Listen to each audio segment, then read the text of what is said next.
বিকাশ বা নগদ অ্যাপ খুলেই কি চমকে যাচ্ছেন? ভাবছেন আপনার অ্যাকাউন্ট ব্লক হয়ে গেল কিনা, অথবা এজেন্টের কাছে গিয়ে টাকা তুলতে না পেরে ফিরে আসছেন? তাহলে হতাশ না হয়ে অপেক্ষা করুন 12 ফেব্রুয়ারি রাত 12টা পর্যন্ত। টানা 96 ঘন্টার জন্য সারা দেশে মোবাইল ব্যাংকিংয়ে তালা ঝুলিয়েছে বাংলাদেশ ব্যাংক। সোমবার থেকে 12 ফেব্রুয়ারি রাত 12টা পর্যন্ত বিকাশ, নগদ, রকেট কোনো এজেন্ট পয়েন্ট থেকেই আপনি টাকা তুলতে পারবেন না, আবার জমাও দিতে পারবেন না। অর্থাৎ ক্যাশ ইন এবং ক্যাশ আউট পুরোপুরি বন্ধ।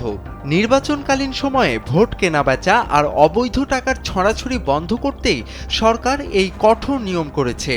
জীবন অবাক না করলে কে করবে? 28% মিল্ক ফ্যাটের অবাক করার সাথে ফ্রেশ মিল্ক পাউডার। জীবন অবাক করুক প্রতিদিন।